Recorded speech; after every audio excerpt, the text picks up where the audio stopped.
Muy buenos días para todos. Bienvenidos a la segunda y última jornada del noveno Encuentro Iberoamericano de Enfermedades Raras, Huérfanas o Poco Frecuentes. Para Liber es motivo de gran placer y motivo de gran entusiasmo invitarlos a esta jornada donde más de 470 personas están inscritas. Seguimos recibiendo a estas alturas solicitudes de inscripción. Hemos tenido una gran receptividad entre todos nuestros socios de Iberoamérica para este encuentro. Hoy estamos enérgicos, hoy estamos emocionados, hoy es un día lleno de muchos sentimientos porque ha sido un encuentro que viene siendo preparado desde hace largo de 6 meses para ustedes, con mucho entusiasmo, con mucho cariño, con todo lo que se puede suscitar en un tipo de encuentro como este. Hoy tengo el honor de presentar al moderador de la siguiente mesa, que es el doctor Jesús Navarro. Él va a ser la persona encargada de moderar la mesa número 4. Y encantada, pues, como les digo, de saludarlos a todos. La mesa número 4 se llama La investigación en las enfermedades raras.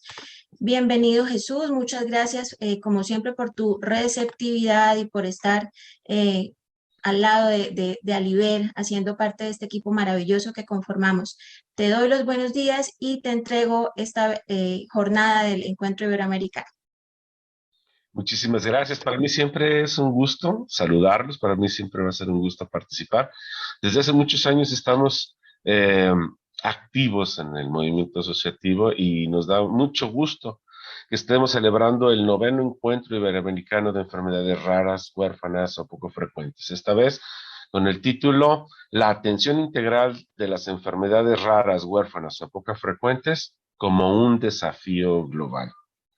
Bueno, como todos sabemos, este encuentro trasciende en toda la región, ya que es un evento que permite dar a conocer los trabajos realizados por los integrantes de los colectivos latinoamericanos en favor de las personas con una enfermedad rara y sus familias, que esto a su vez eh, ofrece por medio de estos trabajos herramientas y referencias para promover la investigación, elevar la calidad de vida de las personas con una enfermedad rara y sus familiares, pero también motiva para seguir investigando a las nuevas generaciones y muy enfocado en seguir preparando a los médicos en nuestra región. Sin más preámbulos, vamos a dar inicio pues a esta mesa de trabajo donde nuestra primer ponente es la doctora Laura Elia Martínez Villarreal. Ella es profesor investigador de la Facultad de Medicina del Hospital Universitario de la Universidad Autónoma de Nuevo León desde hace 39 años. Una gran experiencia y una gran trayectoria como médico cirujano, partero y con maestría en ciencias por la misma Universidad de Nuevo León.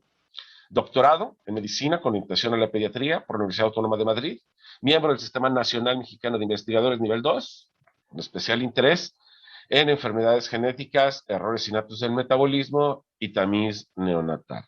Ella también pertenece a múltiples sociedades médicas nacionales e internacionales. Bueno, pues con esta presentación damos paso a la ponencia de la doctora Laura Martínez. Esperemos que sea de gran provecho para todos ustedes. Bienvenida, doctora. Muchísimas gracias por aceptar nuestra invitación. Adelante, por favor. Buenos días, muchas gracias a todos. La que tiene que estar agradecida el día de hoy soy yo. Si me permiten, voy a compartir la pantalla para poder iniciar mi presentación. Y yo sé que va a haber una de preguntas y respuestas posteriormente, entonces lo haremos. Déjenme ver qué pasa. Que no me deja compartir. ¿Me dicen si se ve?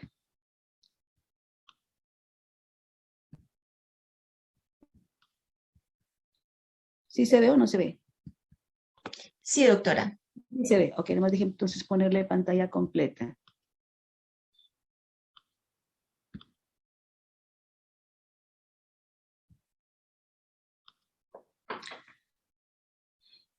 Muy bien, pues más que nada agradecer a los organizadores. No se ve pantalla completa, déjenme ver un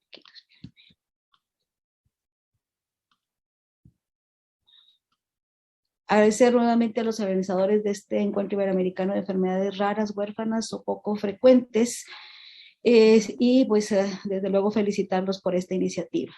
Como ya mencionó el doctor Navarro, hablaré sobre el tema de errores innatos del metabolismo más frecuentes en el noreste de México. Yo pertenezco a la Asociación de Amigos Metabólicos, que encabeza la señora Xochitl Mendoza, y bueno, esta es mi institución en donde yo nada más trabajo como académico e investigador, no tengo ningún conflicto de interés. Hablaré en primer orden de las enfermedades raras y la genética, tamiz de las enfermedades genéticas, errores innatos del metabolismo, el tamiz neonatal y el programa que establecimos en el norte de México, haciendo énfasis en las principales enfermedades que pudimos detectar.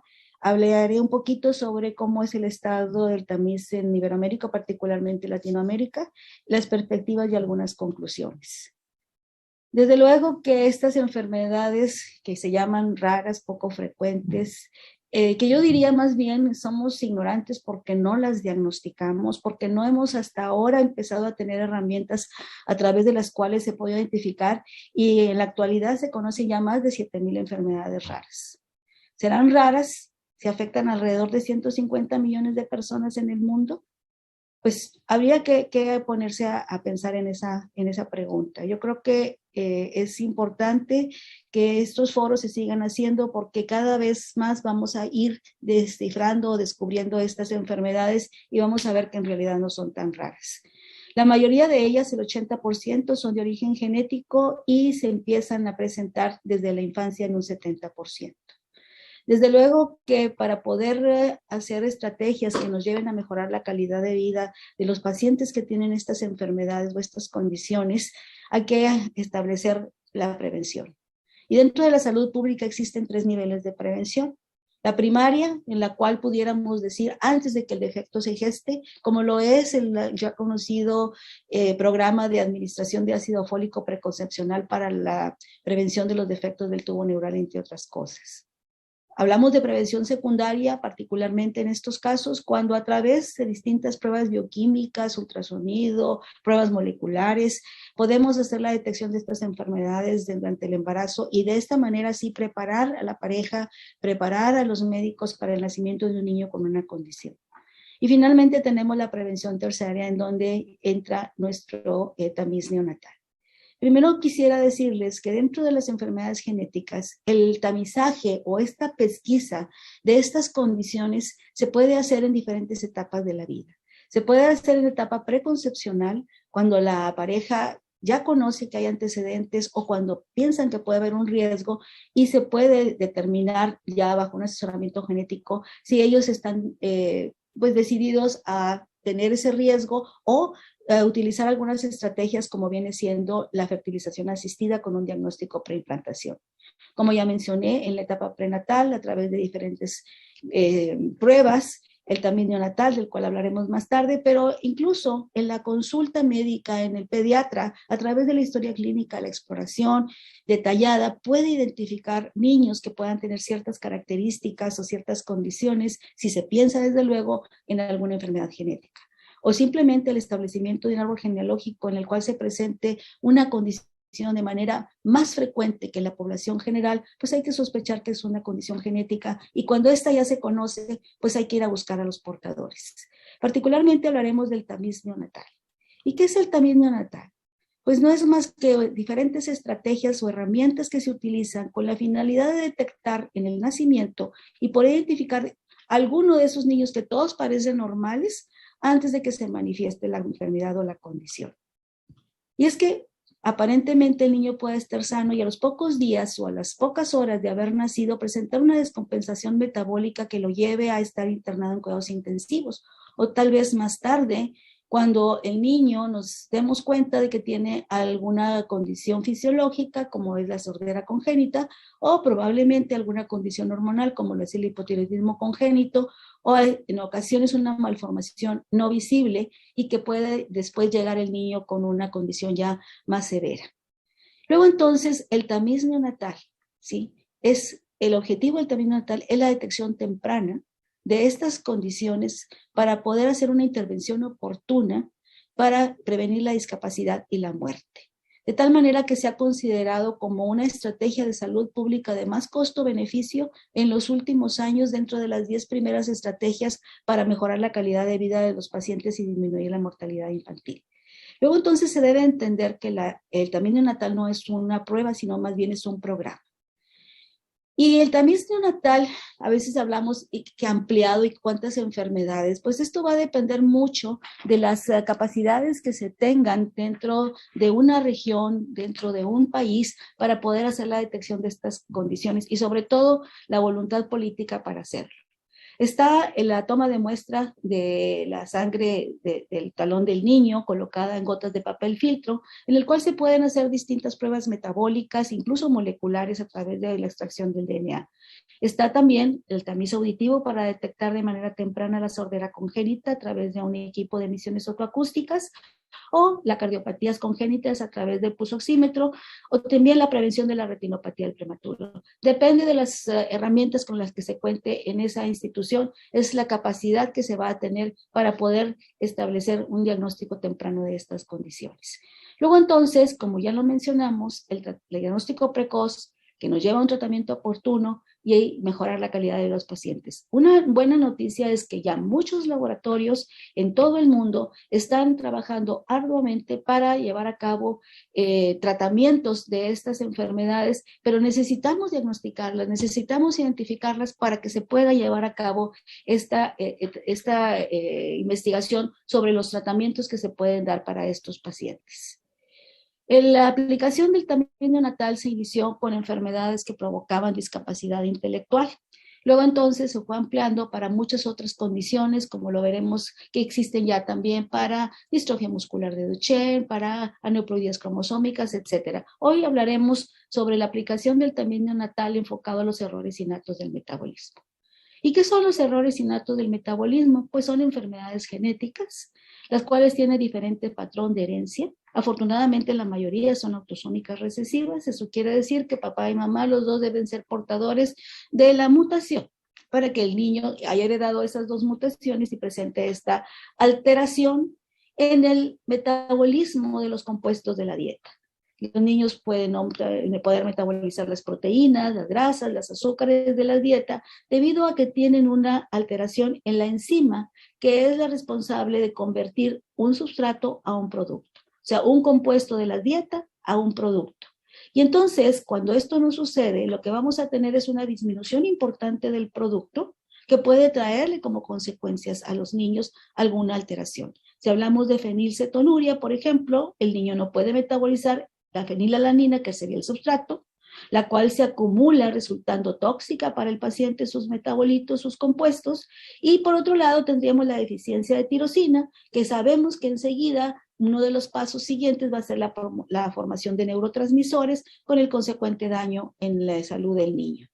Y entonces, los trastornos metabólicos pueden ser de los carbohidratos, azúcares, como la galactosemia, de las proteínas, como vienen siendo la fenilcetonuria, la enfermedad de orina jarabe de Arce, las acidurias orgánicas, trastornos del ciclo de la urea, de las grasas, como los trastornos de la beta-oxidación, y en ocasiones la disfunción se encuentra dentro de algunos de los organelos de las células, como son las enfermedades mitocondriales, las lisosomales, peroxisomales, entre otras. Como les decía, la mayoría de ellas tienen una herencia autosómica recesiva, otras dominante, ligada a X, algunas de ellas pueden tener dos tipos de herencia. Y la prevalencia, pues su prevalencia va a depender de la capacidad para identificarlos y diagnosticarlos. En conjunto, pueden ir de 1 en 500 hasta 1 en 5,000. De tal manera que la Organización Mundial de la Salud de 1968 estableció los criterios de Wilson y Young con la finalidad de ir viendo cuáles eran las enfermedades que se deberían ir incluyendo en un tamiz neonatal. Bueno, que sea una condición de salud importante, cuyo diagnóstico sea difícil en las primeras semanas de vida, los primeros días de vida, que sabemos que va a dejar un daño permanente o que puede ocasionar la muerte, contar con una prueba de tamiz que sea adecuada, Obviamente, al ser un tamiz no significa que el niño con un estudio positivo contenga la enfermedad, ni tampoco que un estudio negativo no la tenga. Por eso debemos de tener pruebas diagnósticas específicas para poder establecer ya un diagnóstico definitivo, que exista un tratamiento disponible y conocer la historia natural de la enfermedad para saber cuál es la ventana de oportunidad que tenemos para poder hacer una intervención y limitar en lo posible la discapacidad. Por lo tanto, esta estrategia definitivamente es costo efectiva. En Nuevo León, que está ubicado al norte de México, en el noreste de México, el hospital universitario al que yo pertenezco y la Secretaría de Salud del Estado, en el hospital nosotros recibimos niños de diferentes partes del norte y del noreste de México. Empezamos un programa de tamiz ampliado. Esto fue en el año 2000. En el 1999 ya teníamos la cobertura al 100% para la única enfermedad que se tamizaba, que es hipotiroidismo congénito. Posteriormente se adquirió un equipo de espectrometría de masas en el año 2000 para empezar a buscar 32 marcadores, que en el año 2011 se incrementó a más de 40 marcadores y aparte se incluyó el tamiz auditivo. En el 2013 incluimos displasia de cadera, en el 2014 el tamiz cardíaco, y en ese mismo año hicimos un estudio piloto para detectar a los niños con síndrome de Turner, con síndrome de Klinefelter, que no te dan datos al nacimiento, que son enfermedades también poco frecuentes y que pueden llegar a tener problemas cuando llegan a la pubertad. Hablando particularmente de cómo hicimos la transición entre una detección de una sola enfermedad a más enfermedades, hablando de la toma de muestra de sangre en el talón, pues en México se tamizaba únicamente para el hipotiroidismo congénito. La toma se hacía de muestra de cordón umbilical, se hacía antes de que el niño se diera de alta ya la prueba a través de las técnicas de fluorescencia, y bueno, la toma era al nacimiento. Cuando decidimos pasar a hacer ya un mayor número de condiciones, se tuvo que capacitar para la toma de muestra en el talón. La toma de muestra tiene que ir asociada en la mayoría de los casos a la ingesta de alimento del niño, por lo tanto era hasta las 24 horas de día con un margen hasta de 5 a 7 días. Las técnicas empleadas fueron de fluorescencia y de espectrometría de masas en tándem. A través de la fluorescencia podemos detectar una enfermedad a la vez por cada prueba, y con la tecnología de espectrometría de masas en tándem se hacen de manera simultánea varios analitos. Aquí tenemos la lista de trastornos que en ocasiones ni siquiera se pensaban en ello. Los niños se nos morían en la unidad de cuidados intensivos sin llegar a un diagnóstico porque no contábamos con esta tecnología. Podemos identificar alrededor de 12 trastornos analitos del metabolismo de las proteínas, 11 del metabolismo de los ácidos grasos, 10 acidurías orgánicas, y a través de la técnica de fluorescencia otras 6 condiciones como la galactosemia, la hiperplasia suprarrenal congénita, el hipotiroidismo congénito, la deficiencia de biotinidasa, fibrosis quística. A la fecha, la experiencia de laboratorio es de más de 200,000 niños tamizados, de los cuales hemos tenido positivos un 4%, y debo reconocer que solamente hemos recuperado cerca del 80% de las segundas muestras. Esto es porque nuestro algoritmo implica que si sale un niño positivo, requerimos de una segunda muestra para poder confirmar si fue algo transitorio y madurez del niño, y posteriormente ya establecer si ese niño fue positivo, llevar a cabo pruebas confirmatorias. En conjunto, sí, hemos tenido ya una incidencia de 3 en 1000. Entonces tenemos aquí que la deficiencia de glucosa 6-fosfato deshidrogenasa es la más frecuente, con una frecuencia de 1 en cada alrededor de 500 niños. Hipotiroidismo congénito, que somos de las entidades que tenemos con mayor frecuencia, 1 en 962. Hiperplasia suprarrenal congénita, 1 en 6,578, fibrosis quística, 1 en 6,965, y fenilcetonuria, 1 en 25,000. Señalo estas porque esto es lo que se lleva a cabo en el programa nacional. Debo reconocer que este programa de tamiz ampliado no se ha podido hacer en todas las entidades federativas, sin embargo, sí se ha ido incrementando a través de diferentes esfuerzos que se han hecho a nivel nacional, y se han agregado otras 5 condiciones. Pero nosotros hemos hecho el diagnóstico de 30 diferentes diagnósticos Aparte de las que mencioné, tenemos la deficiencia de 3-metilcoenzima carboxilasa, ácido metilmalónica, deficiencia de 5-enzima deshidrogenasa de cadena media, trastorno de metabolismo de los ácidos grasos de cadena media, hiperprolinemia y trastorno de metabolismo de los ácidos grasos de cadena corta. En general, si nosotros hicimos un estudio piloto y comparamos con otros estados de la República que están en el extremo del Pacífico y acá por el otro lado del Golfo, en Campeche, sur y oeste del país, encontrando que las frecuencias por ser enfermedades genéticas y por tener nuestra población mexicana una gran heterogeneidad genética, pues es variable. Nosotros aquí tenemos la comparación de estas enfermedades comparado con Jalisco y con Campeche y vemos que tenemos frecuencias distintas de la enfermedad. Los diagnósticos también los podemos comparar con la población estadounidense, la población americana, y vemos que también en algunos de ellos nos podemos ir hasta la mitad, como el caso de la fibrosis quística, comparado con los que tienen la Clínica Mayo, en un número muy similar de casos, y mientras que en el caso de hiperplasia suprarrenal congénita, pues nosotros tenemos una mayor frecuencia y así. Entonces, por eso es importante que cada país, cada entidad federativa obtenga sus números para que puedan ellos saber cuál es la frecuencia de estas enfermedades. Pero más que nada, saber que ya muchas de estas enfermedades cuentan con un tratamiento.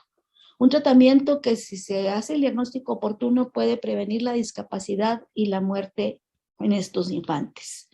Aquí tenemos una publicación que salió este año sobre cuál es la condición del tamiño neonatal en la América Latina, en donde, en donde tenemos que la mayoría de los países reportados en este artículo, pues van a andar alrededor de entre 4 a 6 enfermedades, solamente algunos pocos, como lo es el caso de Uruguay, de Costa Rica, y creo que también Argentina tiene incluido el uso de la espectrometría de masas en tándem para buscar aminosidopatías y para buscar trastornos del metabolismo de los ácidos grasos. En México existe... Mande. Estamos a tiempo. Perdón. Bueno, nada más, ya voy a terminar. Los retos es la continuidad, la efectividad, hacer un programa nacional, la cobertura y la ampliación. Debemos involucrarnos padres, legisladores, economistas, agencias de gobierno, facultades de medicina, asociaciones médicas, medios de comunicación y desde luego la sociedad civil para que un niño sea diagnosticado a tiempo y tenga una condición de vida saludable, como es este niño que se diagnosticó de manera temprana con fenilcetonuria. El tamiño neonatal es una estrategia de gran utilidad para identificar de manera temprana niños con una